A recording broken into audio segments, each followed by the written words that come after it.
J'ai commencé à faire de la musique en jouant de la guitare. J'avais 11-12 ans à peu près, puis ça a été pour le plaisir pendant beaucoup d'années avec des amis, vraiment juste pour le fun. Puis à un moment donné, en revenant vivre au Québec, à Québec, ben là j'ai fait la rencontre de toutes sortes de gens qui, eux, faisaient déjà de la musique, sortaient des albums, etc. Des gens dont j'aimais beaucoup la musique aussi.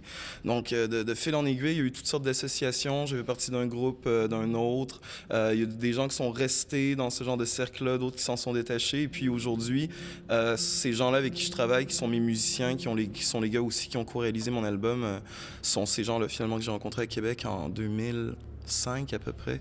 Puis voilà, à un moment donné, il y a eu la décision de sortir un album solo, toujours entouré de la même petite équipe, mais de mes compositions, mes chansons, etc.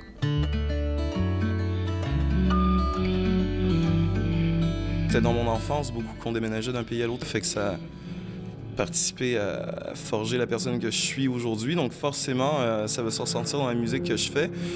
Sauf que le fait que je mélange tellement de styles vient avant tout du fait que j'écoute beaucoup de musique différente depuis que je suis tout petit. Et puis lorsque j'ai commencé à composer, j'ai jamais pu vraiment me cantonner à un seul style puis me dire ah ben je vais faire un album juste de folk ou juste de reggae ou juste de hip-hop, juste d'électro. C'est toutes des musiques que j'adore, donc spontanément, j'ai mélangé tout ça. Faire un beat, moi je trouve ça le fun. Puis j'ai toujours aimé ça, écouter du rap, puis j'en écoute encore beaucoup. Fait que d'avoir l'occasion d'en faire, puis entouré de gens talentueux dans ce domaine-là, c'était un passage qui a pas duré si longtemps que ça. Finalement, j'ai pas rappé beaucoup dans ma carrière, mais c'est le fun, c'était mal le fun. Si j'aurais fait un album de rap, ça aurait été les mêmes sujets, assurément. Sauf que j'imagine que la surprise pour certains venait du fait que pas mal les seuls projets commercialisés là, sur lesquels j'avais participé étaient du rap.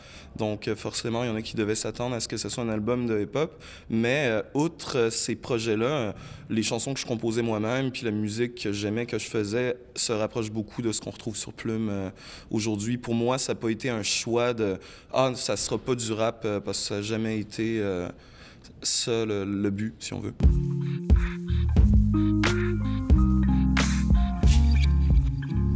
Travailler de plus en plus fort, puis à se faire de plus en plus de fun, puis à rencontrer de plus en plus de gens, puis à prendre de plus en plus l'avion, puis faire de plus en plus de répétitions. Donc c'est la vie qu'on avait, mais qui prend un petit exposant 2 peut-être depuis la sortie de cet album-là, parce que ça m'occupe beaucoup, ça me tient bien occupé.